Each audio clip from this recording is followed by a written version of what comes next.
Doctor Lucy Tripura দ্বীপটি বান্দরবান জেলার ত্রিপুরার জনগোষ্ঠী ইতিহাসে এই প্রথম কোনো নারী ডাক্তার হিসেবে বিশেষ স্বাস্থ্য ক্যাডারে যোগদান করেছে। এই সাফল্য, এই আনন্দ আমাদেরই, এবং পার্বত্য চট্টগ্রামের আদিবাসীদের ত্রিপুরা জনগোষ্ঠীর মধ্যে এই প্রথম নারী ডাক্তার।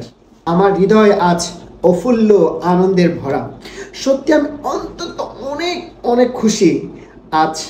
সত্যি আমি খুবই আনন্দিত, কেননা আমাদের পার্বত্য চট্টগ্রামের, আমাদের ত্রিপুরা আদিবাসী জনগোষ্ঠীদের মধ্যে পিছিয়ে পড়া এবং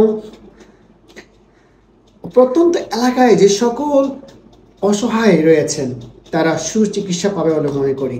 এবং সত্যি আমি আজ খুবই আনন্দিত। আপনার প্রতি অনেক অনেক অনেক শুভকামনা এবং এক গভীর শ্রদ্ধা ভালোবাসা আপনাকে জ্ঞাপন করছি। সত্যি এই ত্রিপুরাদের মধ্যে এই প্রথম বিশেষ ক্যাডার হিসেবে, এটা আমার জন্য, এটা ত্রিপুরা জাতির জন্য, আমাদের প্রত্যেকের জন্য, বাংলাদেশের জন্য একটা সম্পদ। এবং আমি সত্যি আপনার প্রতি অনেক অনেক ভালোবাসা এবং অনেক অনেক শুভকামনা, এবং সত্যি আপনার প্রতি একটা স্যালুট জানাচ্ছি। আমি বিশ্বাস করি আপনার হাত ধরে পার্বত্য চট্টগ্রামে সুচিকিৎসা পাবে বলে আমি মনে করি। আপনি যেই স্থানে যোগদান দিবেন সে এলাকায় আমি বিশ্বাস করি আমার কিছু সে জনগোষ্ঠী, পিছিয়ে পড়ার জনগোষ্ঠী সুচিকিৎসা পাবে বলে মনে করি। সত্যি আপনার জন্য অনেক অনেক শুভকামনা এবং আপনার প্রতি অনেক অনেক ভালোবাসা। আমি খুবই আনন্দিত আছি।